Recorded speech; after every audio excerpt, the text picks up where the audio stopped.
عليكم متابعينا الكرام، لاباس عليكم بخير؟ كنتمنى الفيديو ديال اليوم يلقاكم في احسن حال. مرحبا بكم في قناتي وقناتكم سوليميا. الفتره اللي خبرت فيها بزاف الناس صيفطوا لي على الانستغرام وقالوا لي لميا عافاك واش ممكن انك تشاركي معنا اوراق ديال الزواج المختلط او اوراق ديال الفيزا او اسئله المقابله. ففي الفيديو ديال اليوم ان شاء الله الى كتاب غادي نشارك معكم اوراق ديال الزواج المختلط، وغادي ندير ثلاثه الفيديوهات. الفيديو الاول هو هذا اللي كتفرجوا فيه دابا، غادي يكون ديال اوراق الزواج المختلط. باش ان الفيديو ما يجيش طويل بزاف غادي نقسموا. الفيديو اللي تابعوا غادي يكون ديال اوراق الفيزا، والفيديو الثالث اللي تابعوا غادي يكون ديال اسئله المقابله. من بعد ما تشوفي الفيديو كلشي غادي يوضح قدامك، ما تخافي ما حتى شي حاجه، ان شاء الله كلشي غادي يدوز بخير وعلى خير. غادي نشارك معكم الاوراق اللي خاصكم انكم تصايبوهم والاثمنه وكلشي. واللي عنده شي سؤال تقدروا تكتبوا لي في الكومونتيرات وغادي نجاوبكم كاملين. واللي شاف الفيديو مازال عنده شي تساؤلات تقدر تكتب لي في التعليق وانا غادي نقرا السؤال ديالك وغادي نجاوبك اكيد. اولا قبل ما نبدا الفيديو بغيت نشكر بزاف الناس اللي كيديروا لي القلوبه ويديروا لي اللايكات وكيكتبوا لي تعليق لي زوينين، سواء هنا في اليوتيوب او في الانستغرام او حتى في التيك توك ديالي. ومرحبا بكم عندي في الانستغرام وفي التيك توك وفي الفيسبوك، مرحبا بكم كامل. انا غادي نحطكم هنا فوق راسك. نتوما كتهضروا كلشي بيناتكم هو هذاك. اذا الفتره اللي نتوما كتهضروا فيها ديما بقيتي ديري سكرين لمحادثات اللي تكون جديه، مثلا كتهضروا على شي موضوع في الدين، اولا كتهضروا على شي موضوع في الحياه ديالكم المستقبل، اولا كتهضروا على الدراسه، اولا كتهضروا على شي حاجه ديال العائله كتعرفي عليها وكيتعرفوا عليك. كاع هاد المحادثات بقيت ديما تسكرينيهم يكونوا محادثات جديه صافي، ماشي البسالات اوهو. وفي ابل فيديو ديري سكرين دليل انكم كتهضروا مع بعضياتكم ابل فيديو، وديري حتى المده اللي نتوما كتهضروا فيها ابل تكون باينه. مثلا كتهضروا لمده مثلا 10 دقائق، ساعه، ساعتين، 10 سوايع، 12 ساعه، 20 ساعه. المهم هذا الشيء ما كيهمش، ديري سكرين حيتاش في السفاره كيبغيو يشوفوا بحال هذا الشيء، دليل انكم كتواصلوا مع بعضياتكم انه زواج حقيقي ماشي فيك. ما علينا. واحد النهار من ايام طلع قال لك بنت الناس انا جاي للمغرب على قبل الخطوبه ما كتحتاج حتى شي ورقه، يعني غادي تصادفوه للدار ديالكم، غادي دير واحد الحفل بسيط ولا على حسب القدره ديالك نتيا. المهم انتي وعائلتك تفرحي، تنشطوا، تركبوا الخواتم، وضروري تصاور ديال الخطوبه، ضروري ديروا التصاور انتي وعائلتك كلشي يكون باين. ديروا التصاور ديال الخطبه، تصاورك مع العائله. المهم الاهم هما والديك، الام، الاب ديالك، خوتك، عائلتك الصغيره تكون باينه في التصويره. والخطبه ما كتعني حتى شي حاجه البنات والدراري، يعني الهضره تبقى في اطار محترم. اوكي، الخطبه مجرد انه دار هذيك الخطوه الاولى تعرف فيها على والديك، يعني الهضره تبقى في اطار محترم. درتي واحد فاصل ونواصل. مبروك لكاع البنات وكاع الدراري اللي تزوجوا هذا العام، سواء من نفس جنسيتهم او من اجنبيات. ناس واحد الفتره بديتو كتخططوا للزواج، هنا نبغيكم تحلوا معايا ودنيكم مزيان وركزوا معايا. دابا غادي نبداو في الاجراءات. مثلا زوجك المستقبل اللي غادي يجي للمغرب في شهر 8 خاصو هو قبل بشهر ونص يبدا يصيب في الوريقات ديالو. انا غادي نقول لكم كلشي، ما تخافي، ما تخلعي، ما دهشي، ما تصدمي، ما ترعدي، حتى شي حاجه ما طرالك. ها انت حلي ودنيك معايا. هو غادي يصيب الوريقات ديالو قبل بشهر، شهر ونص. علاش قلت لكم شهر ونص؟ كاين اللي كيصيبهم غير في ظرف شهر، غير هي على حسب واش هو كيعرف يصيب شحال من ورقه لراسو، يصيبها في الدار ويدفعها وتخرج له، او ضروري خاص يمشي لعندهم ويدفعها عاد باش يصيبوا ليه ويبدا يتسنى تخرج له. اما بالنسبه للوراق ديالك انت ولا انت كمغربيه، الوراق ديالنا ساهلين تقدر تصيبهم غير في اسبوع. ولكن المشكل هو في حالة كانوا اضرابات ولا شي حاجه، راه كلشي كيتوقف، العمل كيتوقف عاد باش تثبتوا لحد حتى شي واحد ما كيخدم. فمن الاحسن ان كلشي تصيبوا على بعد. الورق عندهم تاريخ انتهاء الصلاحيه، كاينه الورقه اللي عندها 3 شهور، كاين الورقه اللي عندها شهر. فمثلا الزوج ديالك المستقبلي غادي يجي للمغرب في شهر 8، انتي بداي تصيبي الوراق ديالك مع البدايه ديال شهر 7. غادي تسالي بكري، من الاحسن واريح لك انك تسالي بكري وتبقى هاني، او لا تبقى تسارع في الوقت. ومعلومه اضافيه بغيت نقولها لكم انه السفاره ما كتمشيش ليها بدون موعد، فضروري انك تاخذ موعد قبل بشهر. علاش قلت لكم قبل شهر؟ لحقاش كاع الناس اللي غادي يمشيو للسفاره كتكون عندهم ديك اللائحه خاويه، فكل واحد كيختار النهار اللي باغي يمشي فيه. نهار عدد محدد اللي هما غادي يستقبلوا، ما يمكنش غادي يستقبلوا كل شيء في نهار واحد، ما يمكنش. فديما كتلقى انه داك النهار صافي راه غادي ياخذوا شي انسان اخر، ما تقدرش انك تختاروا. فمن الاحسن انك تاخذ موعد قبل بشهر باش تختار النهار اللي كيناسبك. مثلا الزوج ديالك المستقبلي اللي غادي يوصل للمغرب في نهار 20، غادي تخلي واحد 5 ايام، غادي تقولي لهم انا غادي نجي للسفاره نهار 25. كتختاريها في السيت، غادي نحط لكم السيت هنايا، بالنسبه للناس اللي غادي يتزوجوا بكوري او لا كوريا، ها هو السيت اللي غادي تدخلوا له. الناس الاخرين ما عرفتش، ولكن الا بغيتو نقدر نقلب لكم عادي، ماشي مشكل. نبداو باوراق الطرف الاجنبي حيت هما اللي صعب. هزي معايا ستيلو وورقه وبديتي تكتبي باش ما تلفيش. بالنسبه للطرف الاجنبي كينقسموا لجوج الاقسام، كاين الوراق اللي خاصو يصيبهم في بلادو وكاين الوراق اللي خاصو يصيبهم في المغرب. بالنسبه للاوراق اللي خاصو يصيبهم في بلادو، عندك عقد الازدياد ولا نسخه من عقد الولاده. في كوريا عندهم جوج عقود، عقد الازدياد اللي كيكون فيه هو بوحدو، وكاين العقد ديال القرابه الاسريه كيكون فيه هو بعائلته. بالنسبه للمغرب كيبغيو عقد الازدياد ديالو بوحدو، اما في السفاره كيبغيو عقد اولا شهاده القرابه الاسريه، فخاصو يصيبهم بجوج. وخاصو يجيب معاه من بلادو شهاده الاقامه، شهاده السوابق العدليه والسجل العدلي وشهادة العمل والدخل. وخاصو تيجيب معاه تصاور جداد ونسخة من بطاقة التعريف الوطنية. وفي حالة إلا كان مطلق ضروري خاصو يجيب معاه عقد الطلاق أو لا الحكم النهائي بالتطليق، أي آخر وحدة طلقها. حالة كان راجلك ولا مرتك كورية وعندك شي تساؤلات ولا كاينه شي ورقه اللي ما عرفتش كيفاش تصيبها، راه تقدروا تتواصلوا معايا في الانستغرام واكيد غادي نجاوبكم، وغادي نقول لمحمد انه يعاونكم كيفاش تصيبوا الوراق ديالكم باش تكونوا مرتاحين البال. وحاجه اخرى بغيت نقولها لكم، كاع هاد الوثائق اللي انا دابا قلت لكم ديال الطرف الاجنبي خاصهم يكونوا مترجمين باللغه العربيه، حيت المحكمه كتبغيهم يكونوا مترجمين باللغه العربيه. وكل ورقه دير ليها ابوستيل ديالها ودير نسخ، كل ورقه دير عليها 8 النسخ. انا غادي نقول لكم من بعد علاش باش تربحوا الوقت. وبالنسبه للوثائق اللي خاص الطرف الاجنبي يصيبها في المغرب، عندك شهادة الإسلام أو شهادة اعتناق الإسلام، شهادة طبية تكون باللغة العربية، وشهادة الكفاءة، شهادة الجنسية والسجل العدلي، وآخر واحد هو طلب خطي. بالنسبة للطرف المغربي سواء كنتي بنت أو دري غادي تحتاج هاد الوثائق اللي غادي نقول لكم دابا. اول حاجه هي نسخه من عقد الازدياد، وتا عقد الازدياد الاصلي ديما حطو عندك في حاله احتاجيتيه. عندك نسخه كامله من رسم الولاده تاخذ منها 4، كتكون واحد الوثيقه بيضاء. ثالث حاجه هي نسخه موجزه من رسم الولاده، هي هذيك الورقه الخضراء اللي كنحتاجو نهار كنبغيو نمشيو نتقيدوا في المدرسه. غادي تحتاج شهاده السكنه في حاله زاديتي في مدينه وسكنتي في مدينه، وديك المدينه اللي سكنتي فيها هي اللي غادي تتزوج فيها. كتحتاج الصور تكون جديده. غادي تحتاج حتى السجل العدلي. بالنسبه للسجل العدلي كاينين جوج، كاين ديال البوليس وكاين ديال المحكمه، هما كيبغيو ديال المحكمه ماشي ديال البوليس. انا باش نبقى هانيه ومرتاحه البال درتهم بجوج، درت ديال البوليس ودرت ديال المحكمه. بالنسبه لديال البوليس عادي كتمشي لعند البوليس كتقول لهم بغيت السجل العدلي ديالي، كتخلصهم 30 درهم، كتعطيهم فوتوكوبي ديال لاكارت ناسيونال ديالك وكيشوفوا لاكارت ناسيونال ديالك الحقيقيه. وكنظن كيحتاجوا تصويره وقيله. المهم كتخلص 30 درهم وكيقول لك سير واحد يومين تترجع ولا نهار تترجع على حسب واش عندهم الخدمه بزاف ولا لا. بالنسبه للسجل العادي ديال المحكمه اللي في الزواج كيحتاجوه غادي نقول لكم كيفاش غادي تصايبوه من بعد. غادي تحتاج شهاده طبيه قصد الزواج تكون باللغه العربيه. غادي تحتاج حتى شهاده الخطوبه وشهاده العزوبه. وبالنسبه للبنت شهاده عدم الحمل، الا كانت مزوجه وطلقات خاصك ضروري تعطيهم شهاده عدم الحمل. وإلا كنتي مطلقه ولا مطلقه خاصك ضروري نسخه من رسم الطلاق اولا الحكم النهائي بالتطليق، وخاصك نسخه من البطاقه الوطنيه ديالك ونسخه من الباسبور ديالك. انا هذه زدتها لكم، ما غاديش تلقاوها مكتوبه في الورقه ديال الزواج المختلط اللي غادي يعطيكم العدول، ولكن انا قلتها لكم وغادي نقول لكم علاش غادي تحتاجوها. وإلا كنتي قاصره خاصك ضروري ديك الورقه ديال موافقه الولي ديالك تكون مصادقه عليها، هذه بالنسبه للقاصرات. بالنسبه للوراق اللي خاص يصيبهم الطرف المغربي سواء كنتي بنت ولا دري راه ماشي صعب، ولكن خاصك تكون صبور، خاصك تكوني صبورين وتفيقوا بكري. فانا غادي نقول لكم كيفاش تقدروا تصيبوا الوراق ديالكم دغيا وبالزربه. اول حاجه اي ورقه بغيتي تصيبها خاصك تفيق بكري. راكم عارفين انه اي ورقه بغيتي تصيبها راه ماشي انت بوحدك ولا انت بوحدك اللي باغا تصيبها، راه كاينين ناس اخرين باغيين يصيبوها. فمن الاحسن انكم تفيقوا بكري وتوقفوا على شغلكم وتصيبوا ورقكم بكري.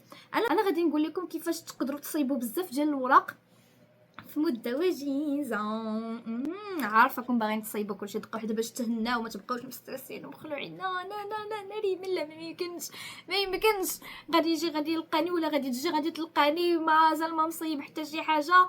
الوراق غادي يوقفوا، غادي يسالي لينا التاريخ، كلشي خصنا نعاودوه من الاول. انا عارفاكم كيفاش كتفكروا. المهم مع التسعود غادي تمشيو عند المصور، غادي يدير لكم التصاور، غادي تخلصوه 40 حتى 45 درهم في البلاصه، غادي يعطيكم التصاور ديالكم. من بعد غادي تمشي للمكتبه، غادي تدي معاك عقد الازدياد ديالك، غادي تدي معاك لاكارت ناسيونال و الباسبور ديالك. كل واحد غادي دير عليه شي 8 ديال فوتوكوبيات، ودي معاك حتى لا كارت ناسيونال ديال باباك وماماك اولا خوك في حاله الا كنتي بغيتي يشهد لك في شهاده العزوبه والخطوبه. الا كان بالغ يعني فايت 18 عام عنده الحق انه يشهد. فديري فوتوكوبي، فدي حتى هما ديري لهم فوتوكوبي، ولكن ماشي 8 غادي ديري غير 4. ملي تخرجي من عند المكتبه غادي تمشي نيشان للمقاطعه، نقولوا غادي توصلي مع هذيك العشره، تشدي النوبه ديالك. ملي غادي توصلك النوبه ديالك غادي تعطيهم هذوك الفوتوكوبيات اللي درتي من المكتبه، عطيها ليهم. غادي تقولي لهم قليزيو لي هاد الوراق، غادي يقليزيو لك كلشي الا عقد الازدياد هو اللي ما كيتقليزاش. ملي غادي يقليزيو لك هاد الوراق غادي تقول لهم عافاك دابا صايب لي نسخه كامله من رسم الولاده، عطيني منها 4 ونسخه موجزه من رسم الولاده. غادي يعطوك هما كيعطوك 5 ولا بعد 6، فغادي يشيطوا لك ما غاديش تحتاجيهم كاملين، ولكن نسخه موجزه من رسم الولاده قول لهم ضروري يعطوك 4. ملي يصايبوا لك هاد الوراق ويعطوهم لك ما غادي تمشي لفين، غادي تبقاي واقفه في بلاصتك قولي لهم عافاكم دابا صايبوا لي شهاده العزوبه. بالنسبه لشهاده العزوبه كيبغيو جوج شهود، الاب ديالك وخوك الا كان بالغ يعني فايت 18 عام ماشي مشكل قد انه يشهد، والشهود يديو معاهم لا كارت ناسيونال ديالهم الاصليه وفوتوكوبي ديالها، وتنتي خاصك لا كارت ناسيونال ديالك وفوتوكوبي ديالك صافي. بالنسبه للمقاطعه ما كتخلصي فيها حتى شي حاجه، كتخلصي غير الوراق اللي غادي يخرجوهم لك ويعطوهم لك، يعني الوراق اللي داروا عليهم فوتوكوبي هذيك هي اللي كتخلصي. وماشي بزاف، كل ورقه خرجت لك كتخلصي عليها درهم. انا كنت خلصت على قبل نسخه كامله من رسم الولاده حيتاش قلت لهم عطوني 4، خلصتهم 4 دراهم. بالنسبه لشهاده العزوبه كيعطوك واحد الورقه فيها المعلومات ديالك، غادي تعمريها وكتسينيها وكتجاليزيها في نفس المقاطعه، يعني في نفس البلاصه كديري فيها كل شيء. بالنسبه لشهاده العزوبه راه كتوجد في نفس النهار وكتديها معاك، ما يمكنش انك تصايبي شهاده العزوبه وشهاده الخطوبه في نفس النهار. انا هادشي اللي قالوا لي في المقاطعه، فالغد ليه غادي تمشي للمقاطعه على قبل شهاده الخطوبه. غادي تقولوا لي صافي واش دابا كملنا الخدمه ديالنا في المقاطعه؟ لا، ربحوا الوقت. نفترض انك ساليتي كلشي هاد الوراق اللي غادي دير في المقاطعه بالنوبه بكلشي، خرجتي مع 12 ونص حتى الوحده، وقالوا لك بلي شهاده الخطوبه ما نقدروش نصيبوها لك في نفس النهار، خاصك تجي عندنا حتى الغدا. انت غادي تخرجي من المقاطعه غادي تمشي للمكتبه، غادي تقولي ليه عافاك دير لي طلب السجل العدلي. غادي يدير لك طلب السجل العدلي، كتخلصي 20 درهم من 15 درهم ل 20 على حسب المكتبه. كتعطي مول المكتبه لاكارت ديالك، كيدير لك طلب ديال السجل العدلي، من بعد يومين كيطلع لك في السيت انه صافي راه واجد وخاصك تمشي انك تجيبيه. فاذا كان مول المكتبه بعيد عليكم ما تقدريش انك كل مره تمشي تسوليه، خدي النمره ديالو باش تصيفطي ليه في واتساب ويقول لك واش طالع ولا لا. ونعاود نذكركم انه السبت والحد راه حتى شي واحد ما كيخدم، فاذا كنتي طلبتي مثلا السجل العدلي من عند مول المكتبه نهار الجمعه، داك السبت والحد بلا ما تحسبيه، حسبي من نهار 32 اللي غادي تاخديه حتى نهار الاربعاء. صافي ملي كيطلع لك انه السجل العدلي ديالك واجد، كتمشي للمحكمه التجاريه كتعطيهم لا كارت ناسيونال ديالك وكتعطيهم 10 دراهم وكيعطيوك السجل العدلي ديالك كتديه معاك في نفس النهار. صافي دابا انا قلت لكم السجل العدلي كيفاش غادي تخدموه. رجعوا معايا الذاكره شويه للور، النهار اللي مشيتو فيه للمقاطعه وصيبتوا شهاده العزوبه وقالوا لكم لا الغد ليه اجي نصيبوا لكم شهاده الخطوبه، الغد ليه انت غادي ترجعي، غادي تدي معاك جوج شهود، باك وخوك الا كان خوك بالغ، الا كان خوك ماشي بالغ عمك خالك، المهم شي واحد من عائلتك الجيران، المهم شي واحد يشهد معاكم، يديو معاهم لا كارت ناسيونال ديالهم وفوتوكوبي ديالها. انت غادي تدي معاك فوتوكوبي ديال لا كارت ناسيونال ديالك ولا كارت ناسيونال ديالك الاصليه، وغادي تدي نسخه كامله من رسم الولاده مطلوبه. وكنظن التصويره ما متاكداش، ولكن كنظن ان التصويره كاينه تصويره ولا جوج، ديهم معاك. غادي تعطي لهم هادشي دابا اللي قلت لكم، غادي يصيبوا لك شهاده الخطوبه ديالك، غادي تسيني عليها كيجلزوها لك في نفس المقاطعه وغادي تديها معاك واجده، كتوجد في نفس النهار. صافي خديتي شهاده الخطوبه ديالك كلشي مزيان. شنو دابا نمشيو للدار؟ لا ما غاديش تمشي للدار، خاصنا نربحوا الوقت. غادي تمشي للسبيطار. انا قالوا لي بلي خاصك تمشي للسبيطار ديال الدوله، فمشيت قلت لهم صيبوا لي الشهاده الطبيه ديالي، قالوا لي اييه عطينا لا كارت ناسيونال ديالك، كتعطيهم لا كارت ناسيونال ديالك و50 درهم كيخرجوا لك الشهاده الطبيه ديالك. صافي غتقولوا لي واش الطرف الاجنبي حتى هو كيخلص 50 درهم؟ انا قالوا لي 150، ولكن ما عطيتهمش 150، عطيتهم 50 درهم باش صيبوها ليا. انا وياه 50 درهم الواحد. ملي غادي تجمعي هاد الوراق اللي هما شهاده الخطوبه، شهاده العزوبه، السجل العدلي، فوتوكوبي ديال الباسبور، الورقه اللي فيها التصويره ديال كل المعلومات ديالك ولا كارت ناسيونال ديالك، غادي تديهم للمكتبه، غادي ديري طلب ابوستيل لكل ورقه. كل ورقه درتي لها طلب ابوستيل كتخلصي عليها 10 دراهم عند مول المكتبه صافي. بالنسبه شهاده العزوبه وفوتوكوبي ديال لاكارت ناسيونال وفوتوكوبي ديال الباسبور، هذيك كديري لهم ابوستيل في العماله. العماله ما كيعطيوكش الورق ديالك في نفس النهار، غادي يقول لك رجعي حتى الغد ليه. انا في الحاله ديالي كان واحد المشكل في السيت، فكنظن خداو يومين 3 ايام عاد باش مشيت جبت الورق ديالي. بالنسبه للسجل العدلي انا مشيت بكري 10 كنت عندهم وقالوا لي رجعي تاخدي السجل العدلي ديالك ودايرين له ابوستيل مع 12:30، وفعلا مشيت مع 12:30 وخديته، يعني خديته في نفس النهار. ملي تاخدي ورقك من العماله غادي تهزي شهاده العزوبه، غادي تمشي تقلبي على مترجم محلف. نركز لك على كلمه محلف ضروري. غادي تعطيه الورقه ديال شهاده العزوبه، كتخلصي 200 درهم الا كانت الورقه فيها ابوستيل، وكيقول لك سيري حتى الغد ليه ورجعي وخديها. الغد ليه ملي تمشي تاخديها مع تخرجي من عند المترجم المحلف ضروري خاصك تمشي للمكتبه. المكتبه غادي ديري طلب ابوستيل للمره الثانيه، وغادي تمشي تحط الورقه في المحكمه الابتدائيه. سيري بالصباح باش يقولوا لك العشيه رجعي وخديها صافي. هنا نقول لك انك كملتي الاوراق ديالك، فغادي ننتقلوا للمرحله الثانيه، هي ملي غادي يجي الزوج ديالك المستقبلي للمغرب، او اللي في حاله كان الراجل المغربي هو اللي غادي يتزوج باجنبيه وكان غادي يجيبها للمغرب باش انهم يتزوجوا في المغرب هو الاول. فهنا كتبداو المرحله الثانيه. نفترضوا انه النهار اللي جا فيها للمغرب جا وسط السيمانه، حيت انا قلت لكم قبل انه السبت والحد حتى شي واحد ما كيخدم، يعني باش نربحوا الوقت نفترضوا انه جا نهار الاربعاء ياكي. الا الطرف الاجنبي وصل بالصباح هذه راه حاجه مزيانه، ملي غادي تاكلوا وترتاحوا وكلشي هو هذاك، العشيه غادي تمشي للبلاصه اللي درتي فيها نتيا شهاده طبيه ديه ليه يصيبوا له هو شهاده طبيه. شنو غادي يحتاجوا؟ غيحتاجوا الباسبور ديالو وصافي و50 درهم.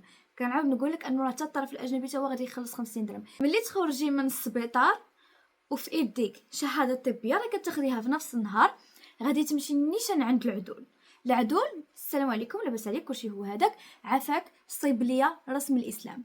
رسم الاسلام شنو غادي يحتاج؟ غادي يحتاج الباسبور ديال الطرف الاجنبي، غادي يحتاج السميه ديالو الحقيقيه والنطق ديالها بالعربي حيت غادي يحتاج يكتبوا في رسم الاسلام، وغادي تخلصيه 800 درهم.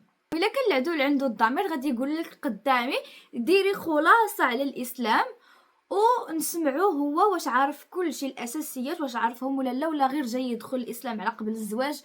المهم غادي تشرحي ليه غير خلاصه. بالنسبه اللي قلت لكم انه على قبل شهاده الاسلام ورسم الاسلام كيحتاجوا حتى التصويرات ديال الطرف الاجنبي حتى كيعلقوها له او لا كيلصقوها له في الورقه، وهاد شهاده الاسلام كتاخديها في نفس النهار.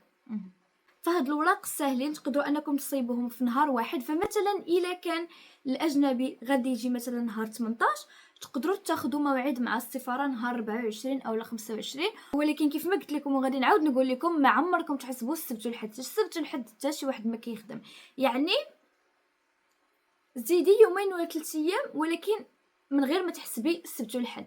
مثلا جا نهار الاربعاء غتقولي عندي الاربعاء والخميس والجمعه والاثنين والثلاث مثلا، ما غاديش تحسبي السبت والحد. صافي وصل النهار اللي درتو فيه موعد مع السفاره. انا كنفضل ديما الموعد تاخديه مع ديك 11 ل 12، ما بين 11 و 12. غادي تقولي لي علاش؟ غادي نقول لك علاش دابا نيت في الفيديو. هو عاده الناس اللي كيمشيو للرباط كيبقاو فيها يومين، انا بقيت في الرباط نهار واحد ما بتش فيه نهائيا. غادي نقول لكم شنو درت بالضبط. خدينا موعد مع السفاره مع 12 العشرة كنا وصلنا للرباط، مشينا نيشان لوزاره العدل اللي هي Ministry of Justice. مشينا دخلنا كتدخلي مع الخطيب ديالك كتقولي لهم انا بغيت ندير طلب السجل العدلي ديال الطرف الاجنبي.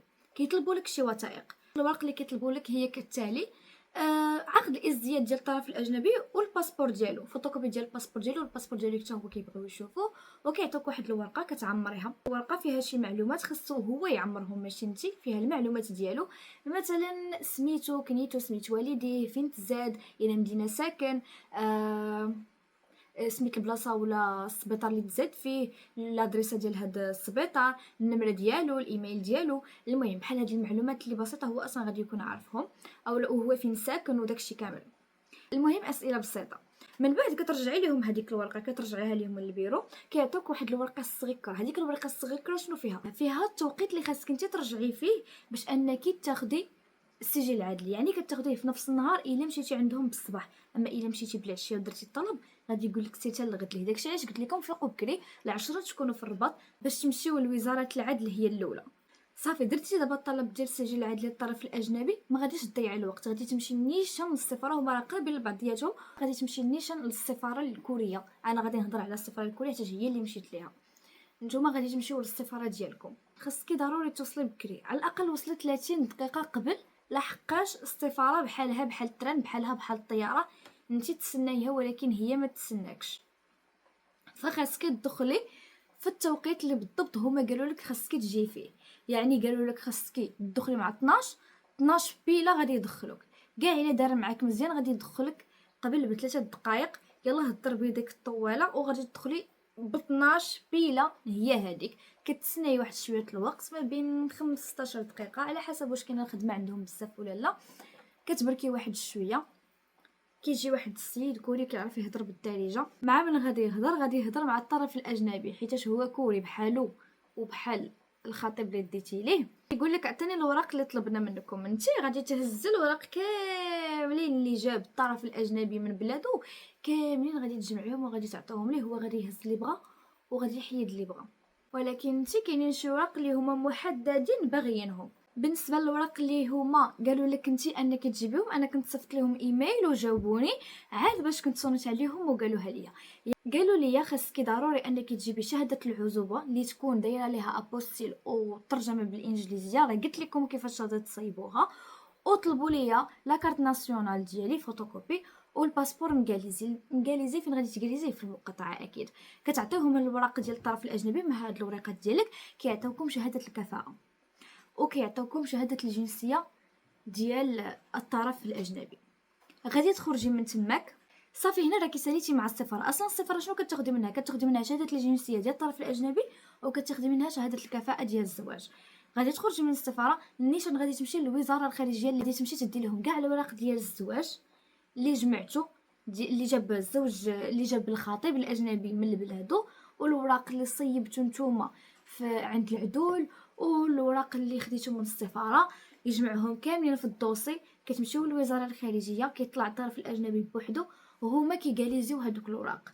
المهم هذيك خدمتهم. انا ما عارفاش بالضبط شنو هي الوراق اللي كياخذوا حيت ممنوع انك تطلعي نتيا بوحدو، هو اللي كيطلع وانت كتسناي على برا في البلاصه فين كيتسناو الناس. غتوقفي تسناي بحالك بحالهم وهو راه غادي يمشي يصيب الوراق ديالو. ما كنظنش انهم كيخلصوا شي حاجه تما. بلاتي نسولو باش نعطيكم المعلومه مؤكده. ديش غادي نقول لكم، قال لي راني نسيت، ما بقيتش عاقل واش عطيت شي حاجه ولا ما عطيتش شي حاجه، ولكن قال لي بلي كنظن 70% انني ما خلصت حتى شي حاجه. غادي نسولكم شي حاجه اللي تزوجات مؤخرا وغادي نقول لها تسول راجلها واش خلص شي حاجه او لا.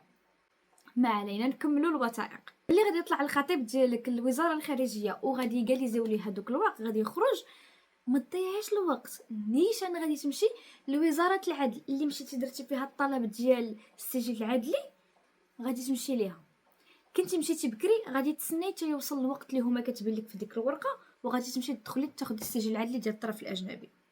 كنتي مشيتي في الوقيته زربي باش تدخلي تاخدي وراقك وصافي. هنا غادي تكوني ساليتي القضيه ديالك مع الرباط في نهار واحد. والله الا كنوعدكم الا وصلتوا للرباط بالصباح وكانت سياره طوموبيل شي واحد صابر معاكم ولا والديك غاديين معاك ويوصلوك من السفاره ويوصلوك للسفاره، الوزاره الخارجيه، وزاره العدل، انا كنفضل انكم تمشي قبل الرباط وتقلبي عليهم بحال هكذا، ما غاديش توتري نهائيا. غتكوني عارفه البلايص وبشحال بعاد وما غاديش توتري نهائيا. غادي ديري حسابك الوقت بالضبط اللي خاصك تكوني هنا والوقت اللي خاصك تكوني هنا والوقت اللي خاصك. المهم غادي تنظمي الوقت ديالك باش تقضي الغرض ديالك في نهار واحد. صافي غادي ترجعي للمدينه ديالك. انا كازاويه رجعت لكازا.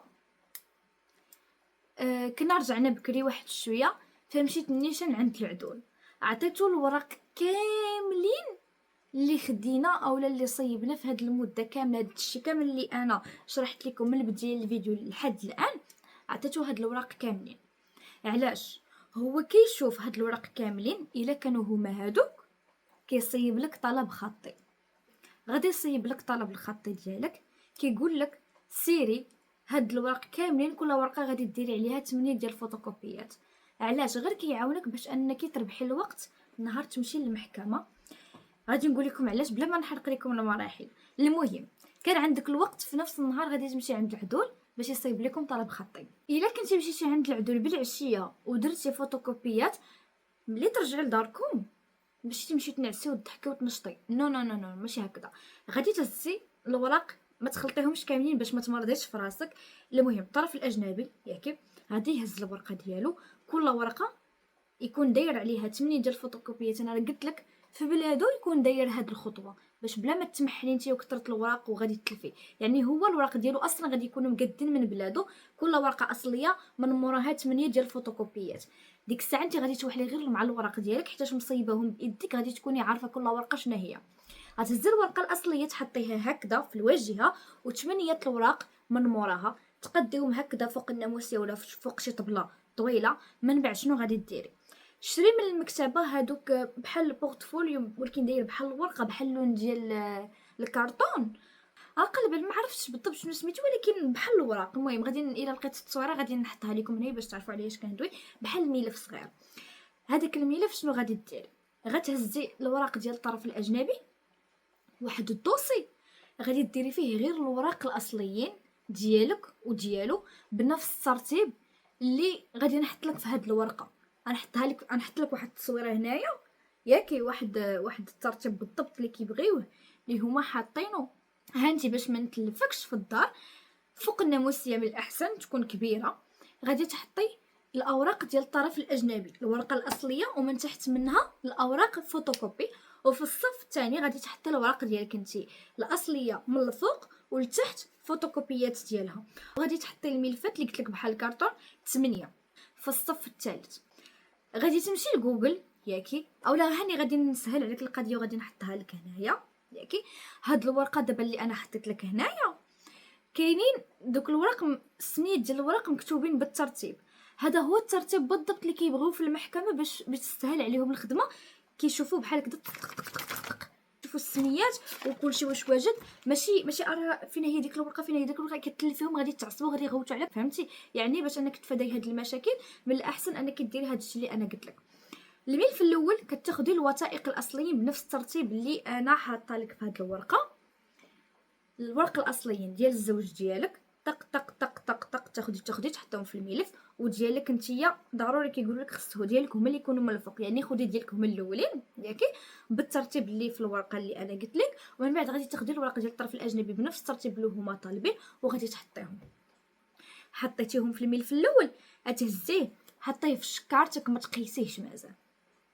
غتهزي الملف الثاني نفس الترتيب اللي درتي الملف الاول، غير هو غادي يكونوا فوتوكوبيات.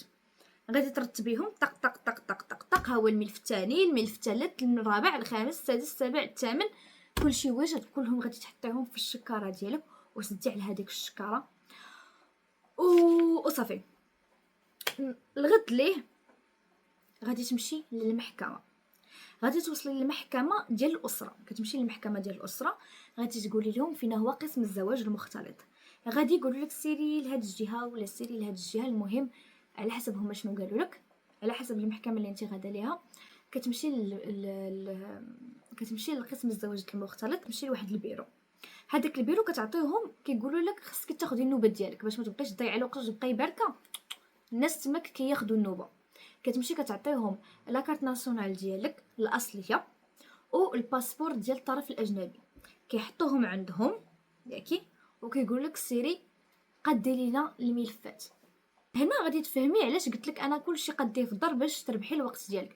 حيتاش الا نتيا قديتي الملف ديالك قبل شي واحد ولو جا قبل منك، انت اللي غادي تدوزي، فهمتيني؟ فقدي الملفات ديالك في الدار. ملي غادي تقول لك سيري قدي الملفات ديالك، غادي تقول لها انا راني جيت مقاده كلشي. صافي غادي تدخلي النيشان، صافي غادي تدخلي النيشان. غادي تهزي دوك الملفات.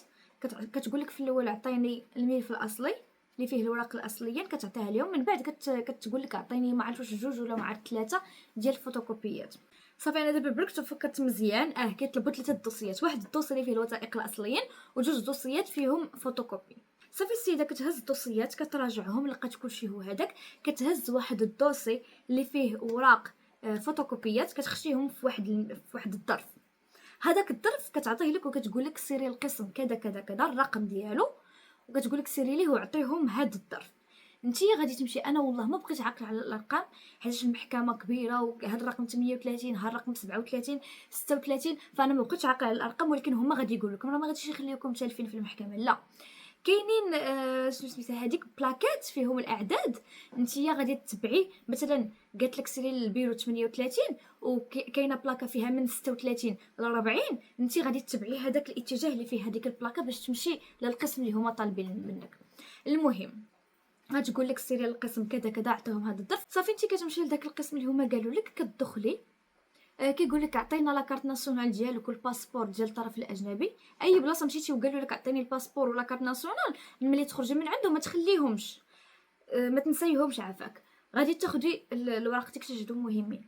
فملي غادي تمشي هذاك القسم غادي تقول لك عطيني لاكارت ناسيونال والباسبور ديالك، غادي تعطيهم لي، غادي تقول لك خرجي تسنيني واحد شويه. تخرجي كتسناي واحد 10 دقائق 15 دقيقه على حسب واش كاينه الخدمه بزاف ولا لا، اولا تقدر تكون اقل كاع. من بعد كيعيطوا عليك بالسميه ديالك، كتدخلي كيعطيوك الظرف فيه ورقه وحده ياك، وكيقول لك هذا الظرف دابا غادي تمشي تديه للقسم كذا كذا، كيعطيوك الرقم ديالو. انت كتمشي هذاك القسم كتعطيهم هذاك الظرف، كيغاليزيوه لك ولا كيطبعوه ولا ما عرفتش شنو كيديروا ليه. المهم شي طبعه كيحطوها تما كاينه وكيسدوه ليك، وكيقولوا لك دابا غادي تمشي للكوميساريه الكبيره.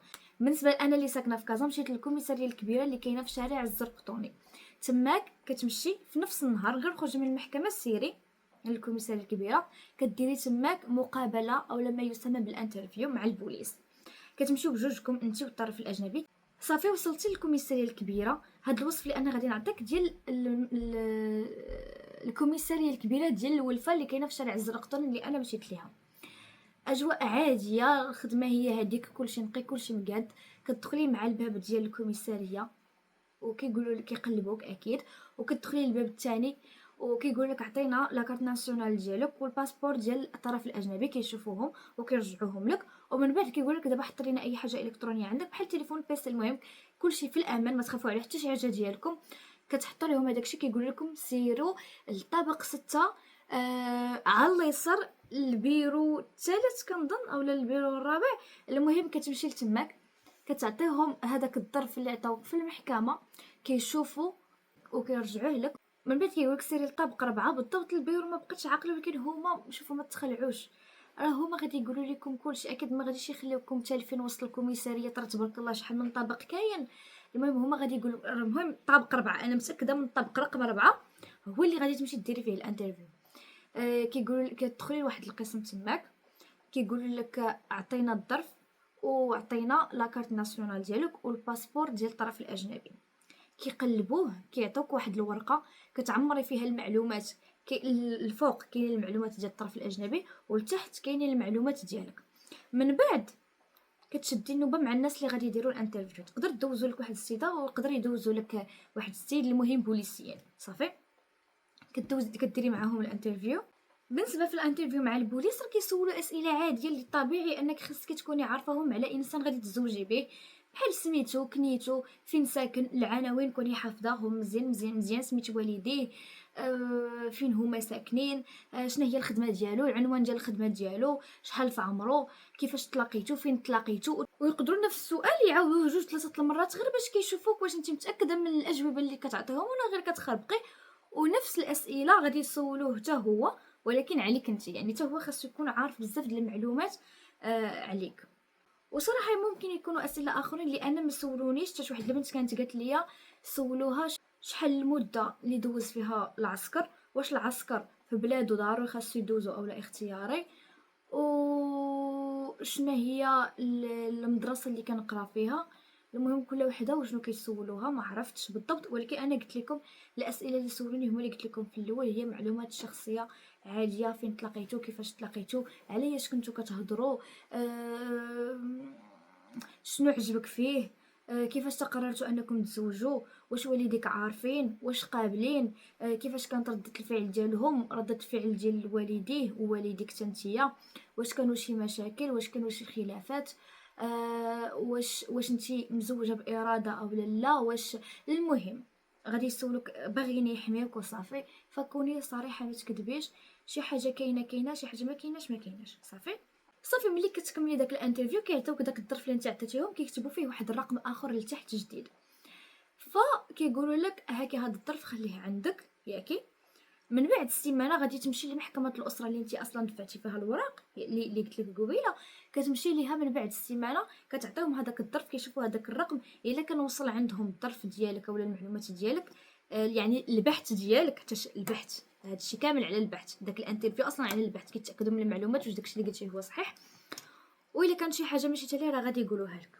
ما علينا. صافي البنات، ملي كيشوفوا واش خرج لك البحث ديالك، يقول لك سيري لقسم الزواج المختلط ولا المكتب ديال الزواج المختلط، كتدخلي عندهم، كيقول لك عطينا لاكارت ناسيونال ديالك والباسبور ديال الطرف الاجنبي. هادو راه ديما فيما مشيتي غادي يقول لك عطينا لاكارت ناسيونال والباسبور. صافي كتعطيو لهم، كتسناي واحد شويه حتى من بعد كيعيطوا عليك بالسميه ديالك، كتدخلي هذاك البيرو، كيعطيوك شي اوراق، كيقول لك سيري ديري عليهم فوتوكوبي، وملي كديري فوتوكوبي كترجعيها لهم، كيعطيوك واحد الورقه كيقول لك سيري عمريها لينا، كتمشي كتعمريها لهم وكتعطيها لهم. ما بقيتش عاقله بالضبط شنو هما المعلومات، ولكن المعلومات عاديه. تفكرت السميه ديالك والكنيه ديالك، السميه ديالو والكنيه ديالو، الايميل ديالكم، نمره التليفون، العناوين ديالكم، الرقم ديال الباسبور ديالو، وشنو اخر، فاش خدام والعنوان ديال الخدمه، وشنو اخر كنظن صافي. ملي عمرنا هاد الورقه مشيت دخلتها ليهم. شوفي انتي والخطيب ديالك خاصكم، اولا انت والخطيبه ديالك خاصكم تكونوا ديما هكذا، يعني فيما دخلتوا اي بيرو خاصكم تدخلوا بجوج، ماشي واحد بارك ووحده كتجري، لا لا لا، خاصكم بجوجكم تدخلوا. فكتدخلي لهداك البيرو، كتعطيهم هذيك الورقه اللي نتوما عمرتو ياكي، اولا ياكا، وكيقولوا لك خرجي تسناي واحد شويه. من بعد كيعيطوا لك بسميتك، كيعطوك واحد جوج الورقات، كيقول لك هاد الورقات غادي تمشي تعطيهم للعدول، هذا هو الاذن ديال الزواج. العدول ملي غادي تمشي عنده غادي يقول لك عطيني واحد الدوسي ديال فوتوكوبي، ياك ما تحليش كارتك، عندك الدوسي موجود بلا ما تلفيه وتضيع الوقت ديالك وديالو، كتعطيه هذاك الدوسي ياك. كيصيب لكم العقد، كتعطيه لا كارت ناسيونال والباسبور، المهم هو راه غادي يصيب لكم العقد والتصاور كنظن، كيصيب لكم العقد، كيزوجكم صافي. كلشي هو هذاك، فرحانه. العدول راه غادي يزوجكم في نفس النهار، مبروك عليك، فرحت لك اختي واخويا.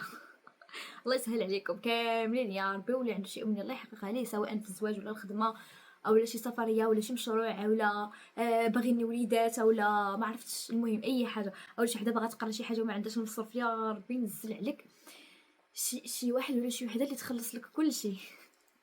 تحققي الاحلام ديالك، الاهداف ديالك كاملين تحققيهم. المهم الله يسهل على الجميع وعلى جميع المسلمين فين ما كانوا، والله يرحمنا جميعا، الله يحقق لنا كل ما تمنينا في حياتنا يا ربي. قولوا امين يا ربي، الله يسهل علينا كاملين، قولوا امين. المهم الله يسهل عليكم كاملين، مبروك عليكم. صافي العدو كيزوجكم في نفس داك النهار، صافي راكم وليتي عريس وعروسه، مبروك عليكم. ونسيت ما قلت لكم انه العقد كتصايبيه ب 1200 درهم. انا هذا هو الثمن اللي خلصت، وسولت بنات اخرين كل وحده شنو قالت لي. كاينه اللي قالت لي بلي خلصات 800 درهم، كاينه اللي قالت لي 1000 درهم، كاينه اللي قالت لي بلي شهاده الاسلام صيباتها فابور، كاينه اللي قالت لي خلصات 400، كاينه اللي قالت لي خلصات 500. انا خلصت على شهاده الاسلام 800 درهم، وعلى العقد خلصت 1200 درهم. صافي العدول كيقول لك رجعي من بعد يومين كتاخدي العقد ديالك، كما صافي راكم مزوجين. صافي ملي كتمشي عند العدول من بعد يومين كيعطيك جوج عقود. قلت لكم كيعطيوكم جوج عقود، واكيد كيكونوا باللغه العربيه. العقد الاول كتخبيه عندك ياكي، العقد الثاني كتمشي ديري طلب ابوستيل ديال العقد في المكتبه، كتمشي ديري ابوستيل في محكمه الاسره، هي ديك المحكمه اللي زوجاتكم، ياك كديري فيها ابوستيل. وملي كتخرجي في نفس النهار فاش خديتي ابوستيل ديالك، غادي تمشي تدي العقد لمترجم محلف يترجموا لك باللغه الانجليزيه. ملي غادي يترجم لك باللغه الانجليزيه، الا كان عندك الوقت سيري ديري طلب ابوستيل عاوتاني وديه لمحكمه الاسره باش يديروا لك ابوستيل. الا ما كانش عندك الوقت ماشي مشكل، اهم حاجه هي الوثيقه الاصليه تكون دايره ليها ابوستيل. انا دابا كنهضر غير على العقد ديالك، حيت انا ما كانش بقى ليا الوقت. وصونينا للناس اللي باغيين العقد باش يزوجوا العقد، باش يسجلوا العقد الكوري هنايا، قالوا لنا انه الاهم هي الوثيقه الاصليه تكون دايره ليها ابوستيل. فبالنسبه للناس اللي ساكنين هنا في كوريا وغادي يجيو لكوريا وغادي يجيبوا العقد ديالهم، الا ما بقاش لكم الوقت ماشي مشكل انكم ديروا ابوستيل ثانيه. كنعاود نقول لكم انه الوثيقه الاصليه ضروري خاص يكون فيها ابوستيل. هادشي كيدل لانه ديك الوثيقه اصليه وماشي مزوره. اما انك ديري ابوستيل للترجمه هذه ما كيطلبوهاش، ولكن نتوما سولوا على راسكم على حسب. المهم الا بقى لك الوقت غير سيري ديرها صافي. ما علينا، كتجي صافي من بعد هانتي ساليتي كلشي، هانتي ارتاحيتي، كتمشي انا في الحاله ديالي حتى جيت لكوريا، كتجي لكوريا كتمشي تدي لهم العقد المغربي ديالك وكيتصايبوا لك العقد الكوري ديالك صافي. هذاك الشيء اللي كاين كتاخديه من بعد 3 ايام 4 ايام حتى سيمانه كاع، المهم كيوصلك حتى للدار صافي. هادشي اللي كاين، وهذا هو الفيديو. الا كان طويل غادي نضطر انني نقسمو على 2. دابا ساليت الوراق ديال الزواج، كلشي هو هذاك، كلشي بخير وعلى خير. الفيديو الثاني الا ما قسمتش هذا، الا ما كانش طويل وما قسمتوش، الفيديو الثاني غادي يكون ديال اجراءات ديال الفيزا، الاوراق ديال الفيزا، ومن بعد غادي تبعوا اسئله ديال المقابله صافي. يلا الله يسهل عليكم كاملين، وشكرا لكم بزاف بزاف بزاف بزاف بزاف بقيتوا معايا حتى الاخر ديال هذا الفيديو. تهلاو في راسكم، تهلاو.